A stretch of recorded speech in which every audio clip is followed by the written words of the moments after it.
Hey, you. Welcome back to the channel. And guys, today I wanted to talk to you all about a great interview that happened with Mr. Richard Ailes a few days back. I believe it happened with the Crypto Rich channel. I like the Crypto Rich channel. And I guess due to the holiday seasons, I kind of somehow I managed to miss it, but I was able to kind of get back on track. And by the way, speaking of the holiday seasons, guys, I really hope you all enjoyed your Thanksgiving holiday season. Those of you in the United States, those of you around the world who maybe celebrate as well, and got a chance to be thankful for all your blessings and your families and the things important to you in life. So I hope, guys, that you had a great holiday.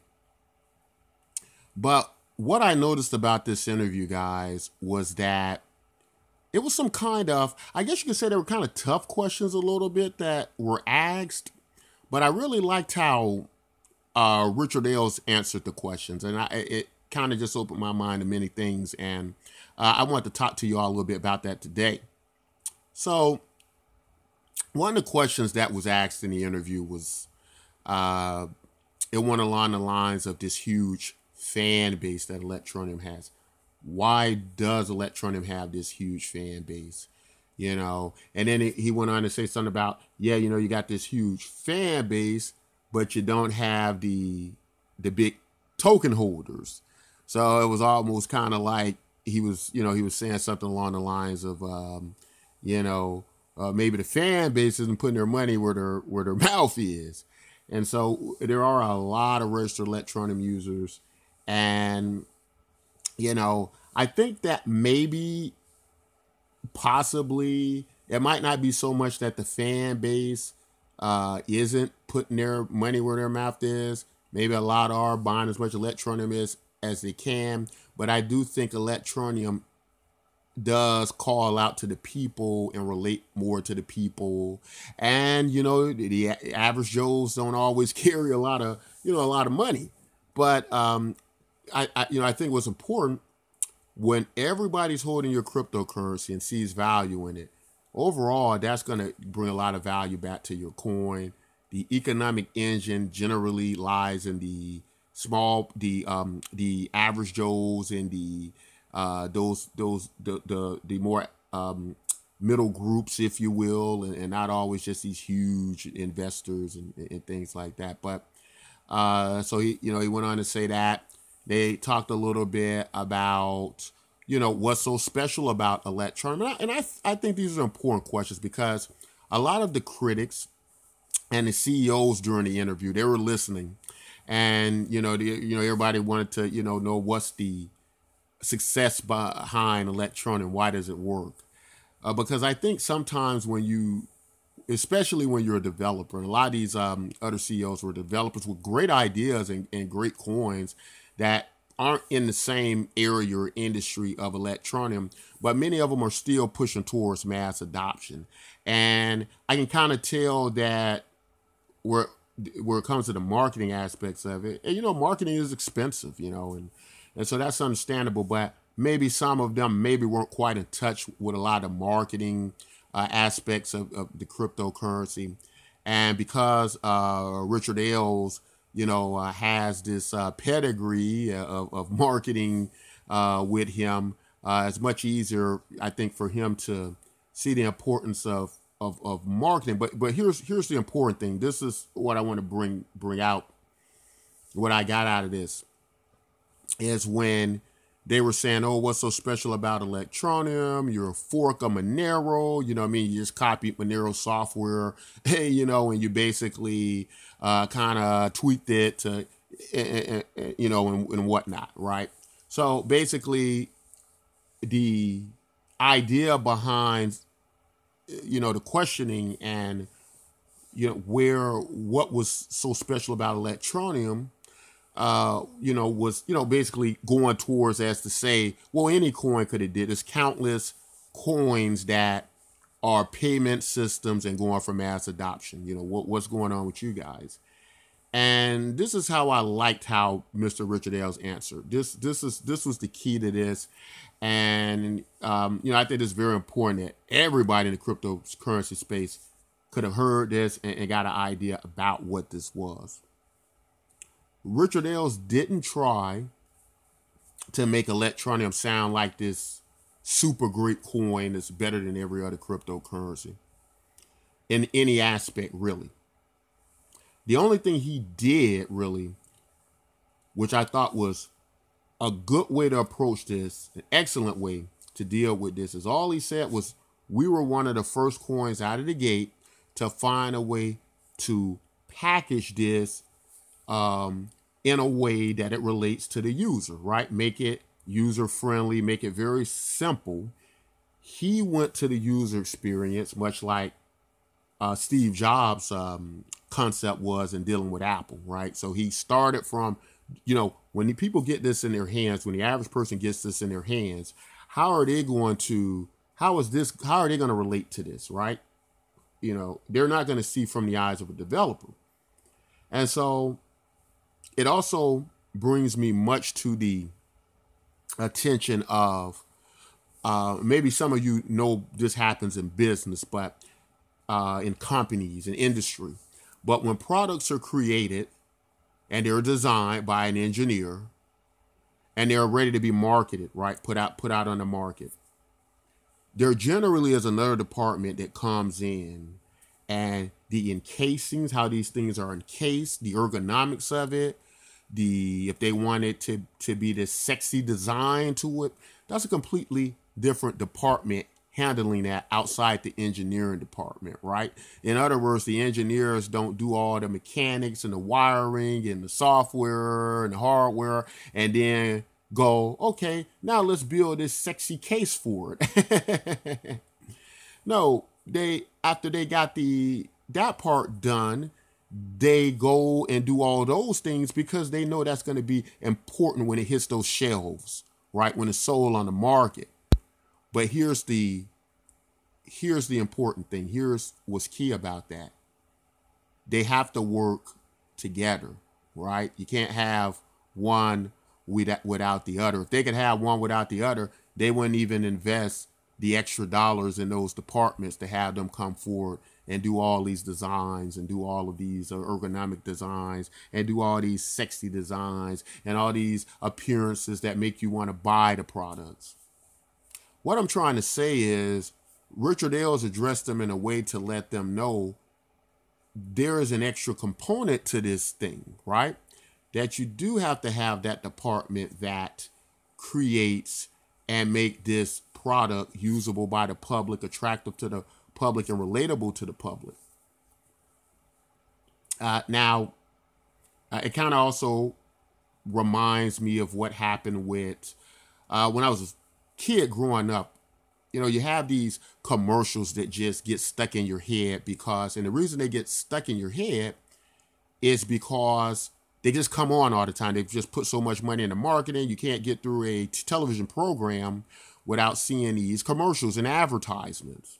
And there was one company, I believe it was called something like BASF, and they had this real catchy slogan I hear all the time playing around the house as a kid. And it'll go something like, we don't make products, we make products better, right?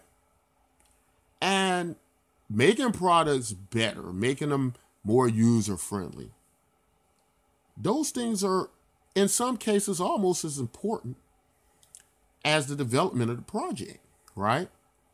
And the marketing.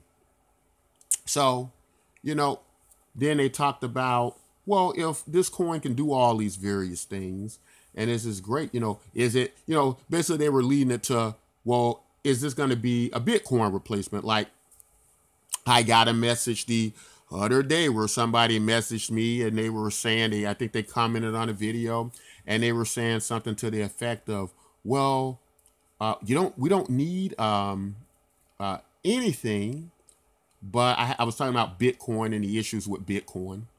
And they were saying something like, we don't need anything but Electroneum and Ripple, XRP tokens. That's all you need, and we can go forward with that. And so, at the end of the day, it's been a lot of people who believe that Bitcoin is going to be replaced at some point in the future. Some coins going to rise up, and they're going to be number one, and Bitcoin is going to be somewhere, probably nearby, but they won't be number one. And so the question kind of got around to Mr. Richard Ailes, and I liked his answer on this as well, because what he said was he talked about the greatness of Bitcoin and the mining pools and all of these structure that Bitcoin has become. And he said that Electroneum's goal really isn't to beat Bitcoin, right? So that got me thinking in my mind, like, okay, well, looks like to me, Mr. Richard Ailes is just trying to run a good business here, a good company, right? And that's fine. There's nothing wrong with that. That's awesome. It still gives Electroneum users a great deal of value. It still will make us, many of us who are invested in now, I can see a great future where we're going to do very, very well. But I just thought it was important. Let's get in the thoughts of Mr. Richard Ailes and his mindset about it. Very opposite of what we got with Garlinghouse, the CEO of Ripple, who's like, "Oh, we can beat Bitcoin," right? So it was totally opposite views. But the reason I like Mr. Richard Ailes' approach to it and answer to it a little bit better is because I just like how he looks at things, right? He focuses on the mission that they have. Maybe that mission was never to beat Bitcoin. Here's the thing. What I liked about it was it doesn't give us this pie in the sky idea about Electroneum, right? You know, I know that, you know, it's many of us who are huge fans of Electroneum and diehard Electroneum people. You know, some of us get bent out of shape when I'm as guilty as well. I've been in chat rooms where people have really dogged Electroneum out. I've had arguments with the people. I've left the chat room, right? You know, all just on their personal opinion. You know, it's their opinion, is their own opinion. You know, we know opinions aren't always factual. You know, sometimes they're emotional but I got pretty bent out of shape. You know, it's kind of weird because I don't usually get, you know, bothered by things very fast. So I got a little bit bent out of shape about it. And I just thought about it. I was like, well, wow, I'm getting a little so caught up that I'm not allowing people to have their own opinion about things. And I got all these pie in the sky ideas about Electroneum being number one and just everybody just in the whole world using Electroneum. And there's nothing wrong with that. It's fine to have that viewpoint. You know, there's nothing wrong with that. But I just like how Richard Ailes is looking at this thing, right? You know, he has a practical approach. I think it's great. I think it's the way to go with this. Let Bitcoin do its thing. To a lot of people, Bitcoin is going to always be this decentralized store of value, and mentally they're never going to change from that, and that's just going to be the way it is. But I do believe it's going to be a rise of these great coins we can use as payment systems in a friendly way to people. And I still think Electroneum is the best way for the people to do that, because the mobile miner wallets, they're just so user friendly. The instant payment processor, I think that just works better. In my mind, I like it better than Ripple. I like Ripple's connections to the world. I think because Ripple has so many connections and so much money, they could probably go, if they wanted to, they could go launch TV commercials about Ripple all across the world, and maybe that'd be great marketing. Getting money into the cryptocurrency space, and maybe they could do some great things like that and be widely accepted, to people.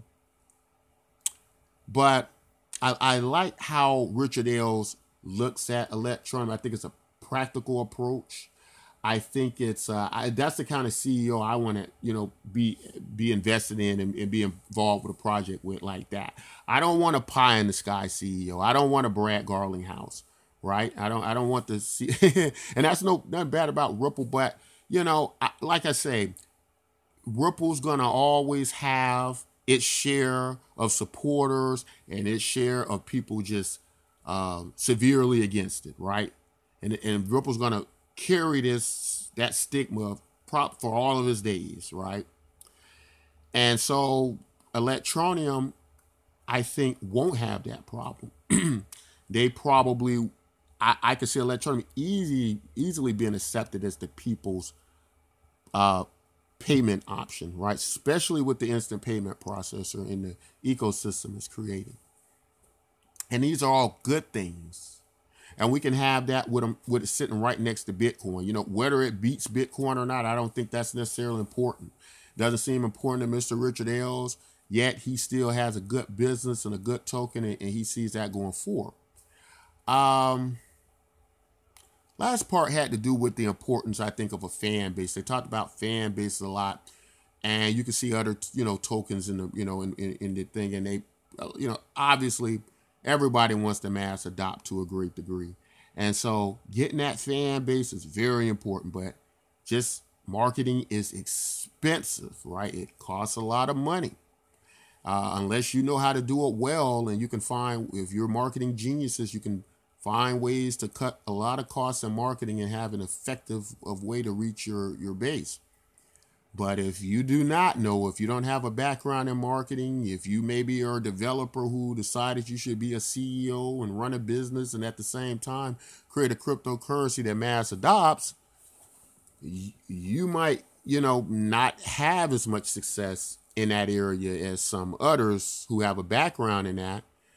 And in addition to that, maybe you shouldn't be doing that. Maybe you should have a divided business, much like we discussed earlier, how a lot of major corporations have their developers and engineers develop their products, but then they have other people who are specialists in designing ways to enclose these products and make these products appealing, both visually and mentally stimulating to the consumers, right? And so, just thought it was great, but the importance of a fan base, if you're a cryptocurrency and you're serious about mass adoption, and you don't have a big fan base, or you don't see the importance of that, you think you can just build something and people will show up to it, then maybe you may have to rethink your coin and the departments of your coin and how it's set up. And maybe that may have something to do with the success of your coin, maybe not being as successful as Electroneum is right now, or maybe not being as successful as it should be. Just another interesting tidbit to throw in here real fast. If you're in a neighborhood, right, in your own particular neighborhood and city, if the people in your city decided that, hey, we're not going to use money, we're going to create our own local token to trade back and forth, that would be perfectly fine and legal, right? You could make up this money, and a lot of people, I don't think they realize this or know this, but you can just do this in real time in your neighborhoods and communities, and people can accept whatever method of payment that you're willing to accept. Now, the problem, of course, is going to be, why would the community have faith in the acceptance of this token, right, to be this this medium of trade? But here's the thing. It really doesn't matter why they accept it or why they're using it. At the end of the day, it doesn't. What matters is they trust it and believe in it to be this method of exchange that they're willing to agree to, right? Doesn't matter the mechanics behind it, whether someone else thinks is a good idea. If you live in another community or town or city and you go, that's ridiculous, you guys are walking around with this worthless trade and this worthless paper around. Doesn't matter. Doesn't matter, because that community has accepted that, right? If you have a cryptocurrency and people aren't accepting it, they're not mass adopting it, you don't have a big fan base community behind it, that's a problem for your token. You're not going to get the mass adoption that way. And so Electroneum has succeeded in getting a huge fan base of people to believe in their currency, their token, and people are going to get in their hands. And the more people get in their hands, it becomes more valuable, because the people see the value there. They're willing to exchange their goods for it now. Doesn't matter what you think about the technology, how secure you think it is. Well, those things do matter. But all I'm trying to say is that, just being this super technological platform isn't going to be enough to get people to invest in your token, right? You gotta get the people behind you. Just like that example of the community I just mentioned, where they don't have any technology. They just got an IOU note walking around, but everybody believes in it. Everybody trusts the people at the helm. Everybody likes the community. We're trading it because my friends and family in the community is trading it. They believe in it. We believe in it, right? They're good people. We're good people. Do you have that, right? And so there's so many components to this that goes into this. So, but anyway, guys, I thought it was great. I just want to give my little 2 cents on that. Tell me what you thought about that interview if you got to see it on the Crypto Rich channel, which I liked. And guys, if you like content like this, don't forget to like and subscribe, and don't forget to put your money where your fandom is and buy some Electroneum. Till next time, guys, take care.